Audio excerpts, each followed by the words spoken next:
आइए आज हम श्री भगवत गीता का तीसरा महात्म्य पढ़ेंगे और उसके पूर्ण अध्याय के साथ।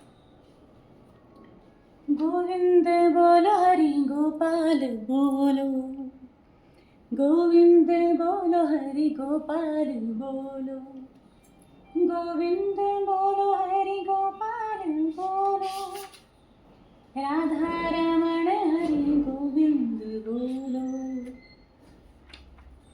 हरे राम राम राम हरे हरे, हरे कृष्ण कृष्ण कृष्ण हरे हरे, हरे राम राम राम हरे हरे, हरे कृष्ण कृष्ण कृष्ण हरे हरे, हरे राम राम राम हरे हरे, हरे कृष्ण कृष्ण कृष्ण हरे हरे। श्रीमद् भगवद गीता के तीसरे अध्याय का महात्म्य। आइए कान्हा जी, राधा जी, ठाकुर जी, गणेश जी, लक्ष्मी जी, सूर्यदेव, सभी देव देवता आइए, सब आइए और हम आपको आज तीसरे अध्याय का महात्म्य, श्री भगवद गीता के तीसरे अध्याय का महात्म्य सुनाते हैं। श्री भगवान कहते हैं, प्रिय, जन स्थान में एक जड़ नामक ब्राह्मण था जो कौशिक वंश में उत्पन्न हुआ था। उसने अपना जातीय धर्म छोड़कर बनिए की वृत्ति में मन लगाया। उसे पराई स्त्रियों के साथ व्यभिचार करने का व्यसन पड़ गया था। वह सदा जुआ खेलता, शराब पीता और शिकार खेलकर जीवों की हिंसा किया करता था। इसी प्रकार उसका समय बीतता था। धन नष्ट हो जाने पर वह व्यापार के लिए बहुत दूर उत्तर दिशा में चला गया। वहां से धन कमाकर घर की ओर लौटा। बहुत देर तक रास्ता उसने तय कर लिया था। एक दिन सूर्यास्त हो जाने पर जब दसों दिशाओं में अंधकार फैल गया, तब एक वृक्ष के नीचे उसे लुटेरों ने धर तपाया और शीघ्र ही उसके प्राण ले लिए। उसके धर्म का लोप हो गया था, इसलिए वह बड़ा भयानक प्रेत हुआ। उसका पुत्र बड़ा धर्मात्मा और वेदों का विद्वान था। उसने अब तक पिता के लौट आने की राह देखी। जब वे नहीं आए, तब उनका पता लगाने के लिए वह स्वयं भी घर छोड़कर चल दिया। वह प्रतिदिन खोज करता, मगर राहगीरों से पूछने पर भी उसे उनका कुछ समाचार नहीं मिलता था। तदनंतर एक दिन एक मनुष्य से उसकी भेंट हुई जो उसके पिता का सहायक था। उससे सारा हाल जानकर उसने पिता की मृत्यु पर बहुत शोक किया। वह बड़ा बुद्धिमान था। बहुत कुछ सोच विचार कर पिता का पारलौकिक कर्म करने की इच्छा से आवश्यक सामग्री साथ ले उसने काशी जाने का विचार किया। मार्ग में 7-8 मुकाम डालकर वह 9वें दिन उसी वृक्ष के नीचे पहुंचा जहां उसके पिता मारे गए थे। उस स्थान पर उसने संध्योपासना की और गीता के तीसरे अध्याय का पाठ किया। इसी समय आकाश में बड़ी भयानक आवाज हुई। उसने अपने पिता को भयंकर आकार में देखा। फिर तुरंत ही अपने सामने आकाश में उसे एक सुंदर विमान दिखाई दिया जो महान तेज से व्याप्त था। उसमें अनेकों शूद्र घंटिकाएं लगी थी। उसके तेज से समस्त दिशाएं आलोकित हो रही थी। यह दृश्य देखकर उसके चित्त की व्यग्रता दूर हो गई। उसने विमान पर अपने पिता को दिव्य रूप धारण किए विराजमान देखा। उनके शरीर पर पीतांबर शोभा पा रहा था और मुनिजन उनकी स्तुति कर रहे थे। उन्हें देखते ही पुत्र ने प्रणाम किया। तब पिता ने भी उसे आशीर्वाद दिया। तत्पश्चात उसने पिता से यह सारा वृतांत पूछा। उसके उत्तर में पिता ने सब बातें बताकर इस प्रकार कहना आरंभ किया, बेटा, दैववश मेरे निकट गीता के तृतीय अध्याय का पाठ करके तुमने इस शरीर के द्वारा किए हुए दुस्तेज कर्म बंधन से मुझे छुड़ा दिया। अतः अब घर लौट जाओ, क्योंकि जिसके लिए तुम काशी जा रहे थे वह प्रयोजन इस समय तृतीय अध्याय के पाठ से ही सिद्ध हो गया है। पिता के यूं कहने पर पुत्र ने पूछा, तात, मेरे हित का उपदेश दीजिए तथा और कोई कार्य जो मेरे लिए करने योग्य हो बतलाइए। तब पिता ने उसे कहा, अनंत, तुम्हें यही कार्य फिर करना है। मैंने जो कर्म किया है वही मेरे भाई ने भी किया था। इससे वे घोर नरक में पड़े हैं। उनका भी तुम्हें उद्धार करना चाहिए तथा मेरे कुल के और भी जितने लोग नरक में पड़े हैं उन सबका भी तुम्हारे द्वारा उद्धार हो जाना चाहिए। यही मेरा मनोरथ है। बेटा, जिस साधन के द्वारा तुमने मुझे संकट से छुड़ाया है उसी का अनुष्ठान औरों के लिए भी करना उचित है। उसका अनुष्ठान करके उससे होने वाला पुण्य उन नारकी जीवों को संकल्प करके दे दो। इससे वे समस्त पूर्वज मेरी ही तरह यातना से मुक्त हो स्वल्प काल में ही श्री विष्णु के परम पद को प्राप्त हो जाएंगे। पिता का यह संदेश सुनकर पुत्र ने कहा, तात, यदि ऐसी बात है और आपकी भी ऐसी ही रुचि है तो मैं समस्त नारकी जीवों का नरक से उद्धार कर दूंगा। यह सुनकर उसके पिता बोले, बेटा, एवमस्तु, तुम्हारा कल्याण हो, मेरा अत्यंत प्रिय कार्य संपन्न हो गया। इस प्रकार पुत्र को आश्वासन देकर उसके पिता भगवान विष्णु के परम धाम को चले गए। तत्पश्चात वह भी लौटकर जनस्थान में आया और परम सुंदर भगवान श्री कृष्ण के मंदिर में उनके समक्ष बैठकर पिता के आदेशानुसार गीता के 3रे अध्याय का पाठ करने लगा। उसने नारकी जीवों का उद्धार करने की इच्छा से गीता पाठ जनित सारा पुण्य संकल्प करके दे दिया। इसी बीच में भगवान विष्णु के दूत यातना भोगने वाले नारकी जीवों को छुड़ाने के लिए यमराज के पास गए। यमराज ने नाना प्रकार से सत्कारों से उनका पूजन किया और कुशल पूछी। वे बोले, धर्मराज, हम लोगों के लिए सब और आनंद ही आनंद है। इस प्रकार सत्कार करके पितृलोक के सम्राट परम बुद्धिमान यम ने विष्णु दूतों से यमलोक में आने का कारण पूछा। तब विष्णु दूतों ने कहा, यमराज, शेषशैया पर शयन करने वाले भगवान विष्णु ने हम लोगों को आपके पास कुछ संदेश देने के लिए भेजा है। भगवान हम लोगों के मुख से आपकी कुशल पूछते हैं और यह आज्ञा देते हैं कि आप नरक में पड़े हुए समस्त प्राणियों को छोड़ दें। अमित तेजस्वी भगवान विष्णु का यह आदेश सुनकर यम ने मस्तक झुकाकर उसे स्वीकार कर लिया और मन ही मन कुछ सोचा। तत्पश्चात मदोन्मद नारकी जीवों को नरक से मुक्त देखकर उनके साथ ही वे भगवान विष्णु के वास स्थान को चले। यमराज श्रेष्ठ विमान के द्वारा जहाँ शीश सागर है वहां जा पहुंचे। उसके भीतर कोटि कोटि सूर्य के समान कांतिमान नील कमल दल के समान श्याम सुंदर लोकनाथ जगत गुरु श्री हरि का उन्होंने दर्शन किया। भगवान का तेज उनकी शैया बने हुए शेषनाग के फणों की मणियों के प्रकाश से दुगना हो रहा था। वे आनंद युक्त दिखाई दे रहे थे। उनका हृदय प्रसन्नता से परिपूर्ण था। भगवती लक्ष्मी अपनी सरल चितवन से प्रेम पूर्वक उन्हें बार बार निहार रही थी। चारों ओर योगी जन भगवान की सेवा में खड़े थे। उन योगियों की आंखों के तारे ध्यानस्थ होने के कारण निश्चल प्रतीत होते थे। देवराज इंद्र अपने विरोधियों के परास्त करने के उद्देश्य से भगवान की स्तुति कर रहे थे। ब्रह्मा जी के मुख से निकले हुए वेदांत वाक्य मूर्तिमान होकर भगवान के गुणों का गान कर रहे थे। भगवान पूर्णतः संतुष्ट होने के साथ समस्त योनियों की ओर से उदासीन प्रतीत होते थे। जीवों में से जिन्होंने योग साधना के द्वारा अधिक पुण्य संचय किया था, उन सबको एक ही साथ वे कृपा दृष्टि से निहार रहे थे। भगवान अपने स्वरूप भूत अखिल चराचर जगत को आनंदपूर्ण दृष्टि से आमोदित कर रहे थे। शेषनाग की प्रभा से उद्भासित एवं सर्वत्र व्यापक दिव्य विग्रह धारण किए नीलकमल के सदृश श्याम वर्ण वाले श्री हरि ऐसे जान पड़ते थे मानो चांदनी से घिरा हुआ आकाश सुशोभित हो रहा हो। इस प्रकार भगवान की झांकी करके यमराज अपनी विशाल बुद्धि के द्वारा उनकी स्तुति करने लगे। यमराज बोले, संपूर्ण जगत का निर्माण करने वाले परमेश्वर, आपका अंतःकरण अत्यंत निर्मल है। आपके मुख से ही वेदों का प्रादुर्भाव हुआ है। आप ही विश्व स्वरूप और इसके विधायक ब्रह्मा हैं। आपको नमस्कार है। अपने बल और वेग के कारण जो अत्यंत दुर्धर्ष प्रतीत होते हैं, ऐसे दानवेंद्रों का अभिमान चूर्ण करने वाले भगवान विष्णु को नमस्कार है। पालन के समय सत्व में शरीर धारण करने वाली विश्व के आधारभूत सर्वव्यापी श्री हरि को नमस्कार है। समस्त देहधारियों की पातक राशि को दूर करने वाले परमात्मा को प्रणाम है। जिनके ललाटवर्ती नेत्र के तनिक सा खुलने पर भी आग की लपटें निकलने लगती हैं, उन रुद्र रूपधारी आप परमेश्वर को नमस्कार है।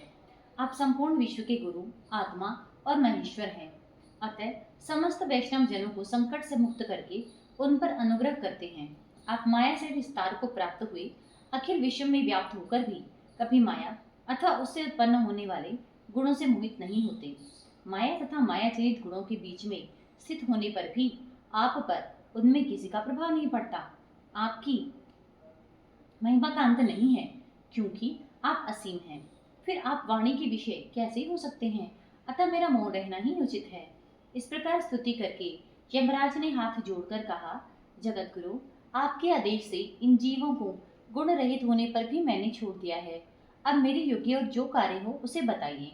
उनके यूँ कहने पर भगवान मधुसूदन मेघ के समान गंभीर वाणी द्वारा मानो अमृत रस से सींचते हुए बोले, धर्मराज, तुम सबके प्रति समान भाव रखते हुए लोगों का पाप से उद्धार कर रहे हो। तुम पर देहधारियों का भार रखकर मैं निश्चिंत हूँ, अतः तुम अपना काम करो और अपने लोक को लौट जाओ। यूं कहकर भगवान अंतर्धान हो गए। यमराज भी अपनी पुरी को लौट आए। तब वह ब्राह्मण अपनी जाति के और समस्त नारकी जीवों का नरक से उद्धार करके स्वयं भी श्रेष्ठ विमान द्वारा श्री विष्णु धाम को चला गया। यह था तृतीय अध्याय का महात्म्य यानी कथा। अब हम तृतीय अध्याय के श्लोक पढ़ेंगे और उसके बाद हम इन श्लोक की हिंदी पढ़ेंगे। कहा जाता है कि महात्म्य पढ़ने के बाद आपका ये जो अध्याय है वो तभी पूरा होता है जब आप श्लोक भी पढ़ें। और अगर आप श्लोक नहीं पढ़ सकते, आपको संस्कृत नहीं आती है, तो आप इसे सुनकर भी अपना वो पुण्य प्राप्त कर सकते हैं, और या फिर सिर्फ हिंदी में पढ़ लें। अब हम शुरू करते हैं। ओम श्री परमात्मने नमः। अथ तृतीयोऽध्याय अर्जुनवाच। जायसि चेत् कर्मणस्ते मता बुद्धिर्जनार्दन तत्किं कर्मणि घोरे मां नियोजयसि केशव। यामि श्रेणे वाक्येन बुद्धिं मोहयसीमि तदेकं वद निश्चित्ते येन श्रेयः माप्नुयाम्। श्री भगवान उवाच। लोकेऽस्मिन् द्विविधा निष्ठा पुरा प्रोक्ता मया नघ। ज्ञानयोगेन सांख्यानां कर्मयोगेन योगिनां न कर्मणां मनारंभा नैष्कर्मेण पुरुषोऽश्नुते न च संन्यासनादि सिद्धिं समधिगच्छति न हि कश्चित् क्षणमपि जातु तिष्ठत्ये कर्मकृत् कार्यते ह्यवश्य कर्म सर्वः प्रकृतिजगुणैः। कर्मेन्द्रियाणि संयम्य य आस्ते मनसा स्मरन् इन्द्रियार्थान्विमूढात्मा मिथ्याचारः स उच्यते। यस्त्विन्द्रियाणि मनसा नियम्यारभते अर्जुन। कर्मेन्द्रियः कर्मयोगं सक्तः स विशिष्यते नियतं कुरु कर्म त्वं कर्म जायो ह्य कर्मणः। शरीरयात्रापि च ते न प्रसिद्धयेत् कर्मणः यज्ञार्थात् कर्मणोऽन्यत्र लोकोऽयं कर्मबन्धनः। तदर्थं कर्म कौन्तेय मुक्तसंगे समाचर सह यज्ञात् प्रज्ञा सृष्ट्वा पुरोवाच प्रजापति।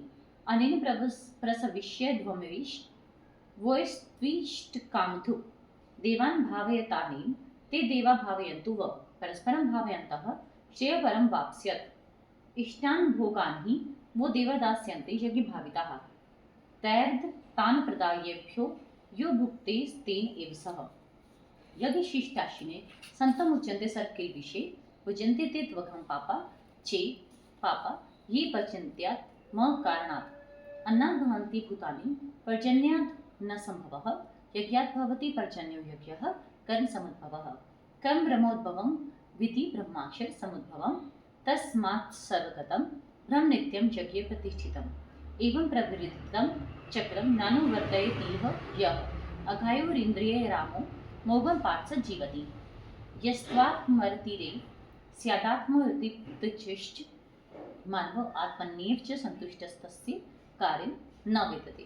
न तस्य कृतेनाथो न कृतेनेन कश्चन न चास्य सर्वभूतेषु कश्चिदर्थव्यपाश्रयः। तस्मादसक्तः सततं कार्यं कर्म समाचरः। असक्तो याचरन् कर्म परमाप्नोति पुरुषः। कर्मणैव हि संसिद्धि मास्थितजनकादयः। लोकसंग्रहमेवापि सम्पश्यन् कर्तुम् अर्हसि यदिदाचरति चेष्टतद्विवितरो जने स यत् प्रमाणं कुरुते लोकस्तदनु वर्तते। न मे पार्थास्ति कर्तव्यं त्रिषु लोकेषु किंचन नान् वाप्तं वाप्तव्यं वर्त एव च कर्मणि। यदि ह्यायं न वर्तेयं जातु कर्मणि तन्द्रितः मम वर्तमानो वर्तन्ते मनुष्याः पार्थ सर्वशः। उत्सीदेयुरिमे लोका न कुर्यां कर्म चेदहं शंकरस्य च कर्ता स्यामुपहन्यामीमाः प्रजा। सक्ता कर्मण्ये विद्वांसो यथा कुर्वन्ति भारत कुर्याद्विद्वांस्तथा सक्त कीर्ष्यु लोक संग्रहम्। न बुद्धिभेदं जनयेज्ञानां कर्म संगीनां जोषयेत् सद्कर्माणि विद्वान् युक्तः समाचरन्। प्रकृतेः क्रियमाणानि गुणः कर्माणि सर्वशः। अहंकार विमूढात्मा कर्ताहमिति मन्यते। तत्त्ववित्तु महाबाहो गुणकर्म विभागयोः। गुणा गुणेषु वर्तन्त इति मत्वा न सज्जते। प्रकृतेर्गुण सम्मूढः सजन्ते गुणकर्मसु। तान् कृत्स्नविदो मन्दान् कृत्स्नविन्न विचालयेत्। मयि सर्वाणि कर्माणि सन्न्यस्याध्यात्मचेतसः। निराशी निर्ममो भूत्वा युध्यस्व विगतज्वर।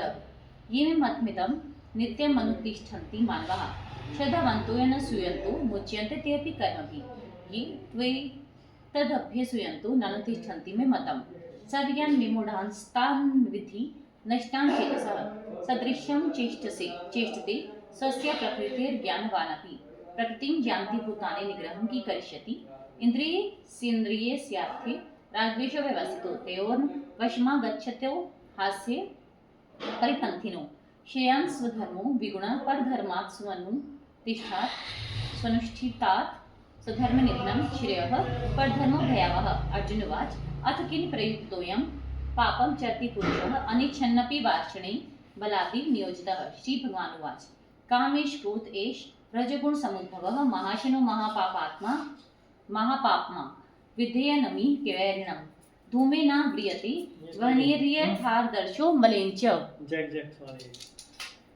यथोल्बे नावृतो गर्भस्तथा तेने दमावृतम् आवृतं ज्ञानमितेन ज्ञानिनो नित्यवैरिणा कामरूपेण कौन्ते दुष्पूरेणान्येन च इन्द्रियाणि मनोबुद्धिरस्याधिष्ठानमुच्यते एतद्विहि मोहयतेष ज्ञानं मा वृत्ते देहिनम् तस्मात्त्वमिन्द्रियाण्योद्यादो नियम्य भटर्ष पाप्मानं प्रजहि यौनं ज्ञानविज्ञाननाशनम् इन्द्रियाणि पराण्याहुरीन्द्रियेभ्यः परं मनसस्तु परा बुद्धिर्यो बुद्धेपरतस्तु स एवं बुद्धे परं बुद्ध्वा संस्तभ्यात्मानमात्मना जय शत्रु महाभाव कामरूपं दुरसदम् ओम तत्सीदति श्रीमद्भगवद्गीतासु उपनिषत्सु ब्रह्म विद्यायां योगशास्त्रे श्री कृष्णार्जुन संवादे कर्मयोग नाम तृतीयोध्यायः।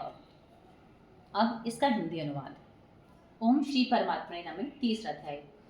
इस पर अर्जुन ने प्रश्न किया कि हे जनार्दन, यदि कर्मों की अपेक्षा ज्ञान आपके श्रेष्ठ मान्य है तो फिर हे केशव मुझे भयंकर कर्म में क्यों लगाते हैं तथा आप मेरे हुए विषय वचन से मेरी बुद्धि को मोहित से करते हैं।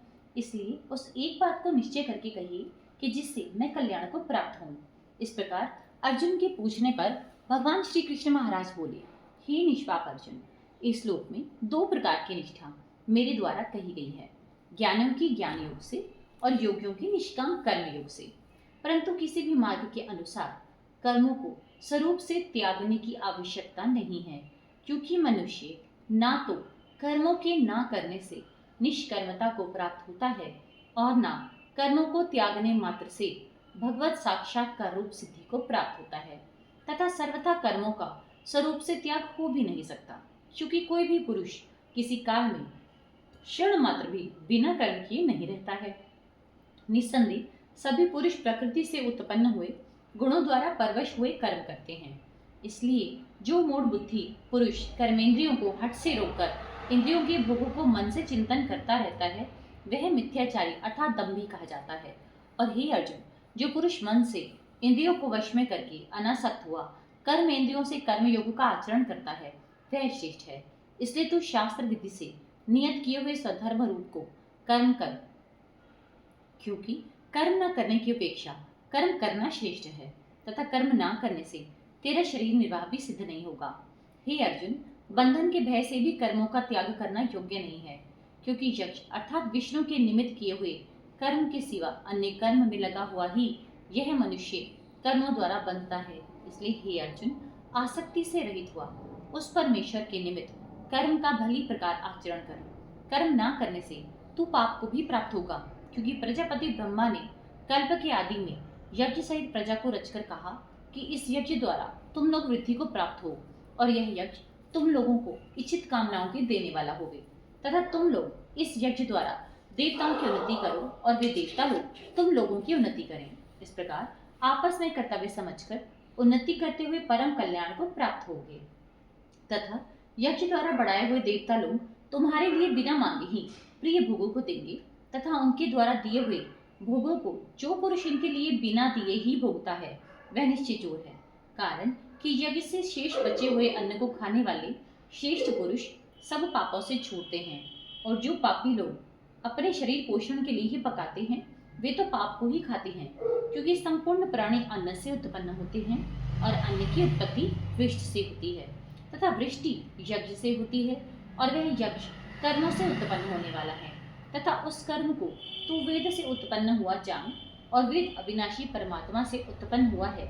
इसे सर्वव्यापी परम अक्षर परमात्मा सदा ही यज्ञ में प्रतिष्ठित है।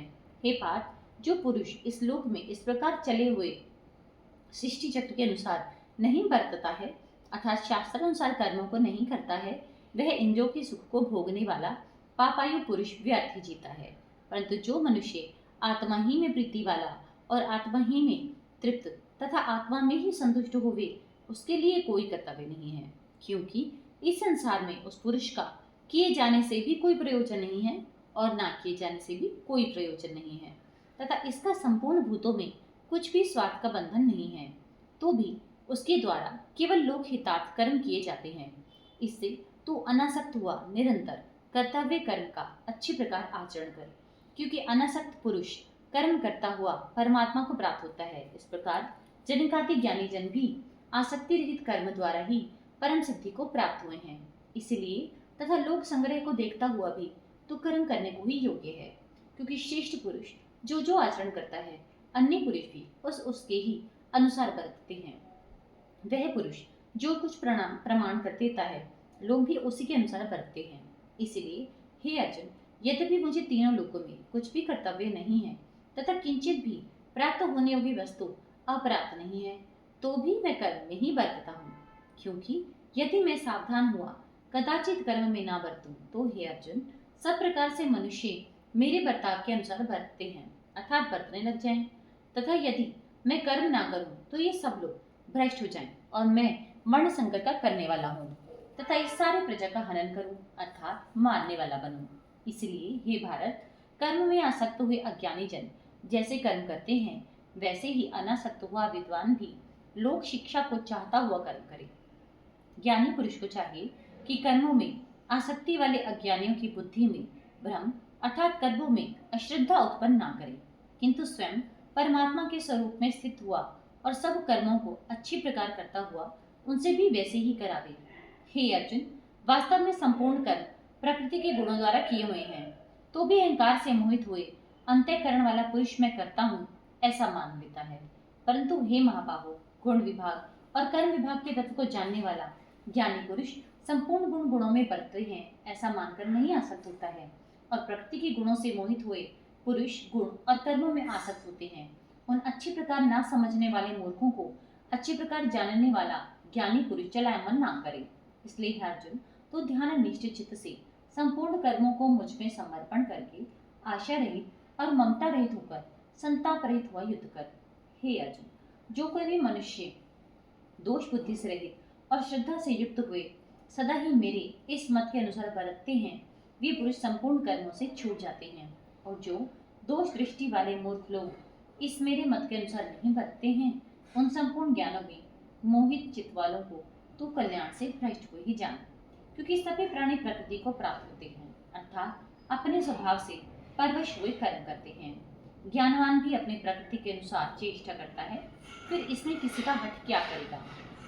इसलिए मनुष्य को चाहिए कि इंद्रिय के अर्थ में अर्थात सभी इंद्रियों के भोगों में स्थित जो राग और द्वेष है, उन दोनों के वश में नहीं होवे, क्योंकि इसके वे दोनों ही कल्याण मार्ग में विघ्न करने वाले महाशत्रु हैं। इसलिए उन दोनों को जीतकर सावधान हुआ सधर्म का आचरण करे, क्योंकि अच्छी प्रकार आचरण किए हुए दूसरे के धर्म से गुण रहित भी अपना धर्म अति उत्तम है। अपने धर्म में मरना भी कल्याणकारक है और दूसरे का धर्म भय को देने वाला है। इस प्रकार अर्जुन ने पूछा कि हे कृष्ण, फिर यह पुरुष बलात् लगाए हुए के सदृश ना चाहता हुआ भी किससे प्रेरा हुआ पाप का आचरण करता है। इस प्रकार अर्जुन के पूछने पर श्री कृष्ण महाराज बोले, हे अर्जुन, रजोगुण से उत्पन्न हुआ यह काम ही क्रोध है। यह ही महाअशन अर्थात अग्नि के सदृश भोगों से ना तृप्त होने वाला और बड़ा पापी है। इस विषय में इसको ही तो गहरी जाने। जैसे धुएं से अग्नि और मल से दर्पण ढका जाता है और जैसे जेर से गर्भ ढका हुआ है, वैसे ही उस काम के द्वारा यह ज्ञान ढका हुआ है। और हे अर्जुन, इस अग्नि सदृश ना पूर्ण होने वाले काम रूप ज्ञानियों के नित्य वैरी से ज्ञान ढका हुआ है। इंद्रिया, मन और बुद्धि इस काम के वासस्थान कहे जाते हैं, और यह काम इन मन, बुद्धि और इंद्रियों द्वारा ही ज्ञान को आच्छादित करके इस जीवात्मा को मोहित करता है। इसलिए हे अर्जुन, तू पहले इंद्रियों को वश में करके ज्ञान और विज्ञान के नाश करने वाले इस काम पापी को निश्चय पूर्वक मार।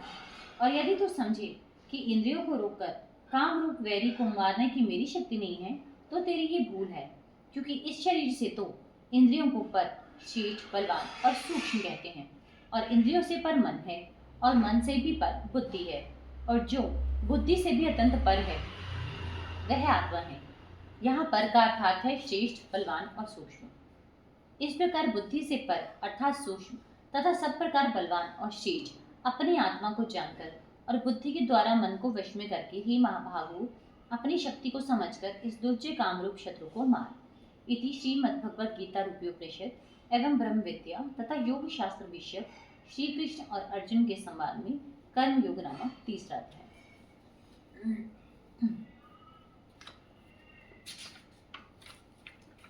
श्रीमद्भगवद गीता की आरती। जय भगवत गीते मैया जय भगवत गीते, हरि ही कमल विहारिणी सुंदर सुपुनीते। ओम जय भगवत गीते। कर्म सुमर्म प्रकाशिनी कामासक्ति हरा मैया कामासक्ति हरा, तत्व ज्ञान विकाशिनी विद्या ब्रह्म परा। ओम जय भगवत गीते। निश्चल भक्ति विधायिनी निर्मल मलहारी मैया निर्मल मलहारी, शरण रहस्य प्रदायिनी सब विधि सुखकारी। ओम जय भगवत गीते। राग द्वेष विदारिणी कारिणी मोद सदा, भव भयहारिणी तारिणी परमानंद प्रदा। ओम जय भगवत गीते। आसुर भाव विनाशिनी नाशिनी तम रजनी मैया नाशिनी तम रजनी, दैवी सद्गुण दायिनी हरि रसिका सचनी। ओम जय भगवत गीते। समता त्याग सिखावनी हरिमुख की बानी, सकल शास्त्र की सामिनी श्रुतियों की रानी। ओम जय भगवत गीते। दया सुधा बरसावनी मातो कृपा कीजे, हरिपद प्रेम दान कर अपनों कर लीजे। ओम जय भगवत गीते। जय श्री राधे। श्री राधे जय राधे, जय श्री कृष्ण बोलो जय राधे। श्री राधे जय राधे, जय श्री कृष्ण बोलो श्री राधे। जय श्री कृष्ण बोलो जय राधे, जय श्री कृष्ण बोलो जय राधे। श्री राधे जय राधे, जय श्री कृष्ण बोलो जय राधे। श्री राधे जय राधे, जय श्री कृष्ण बोलो जय राधे।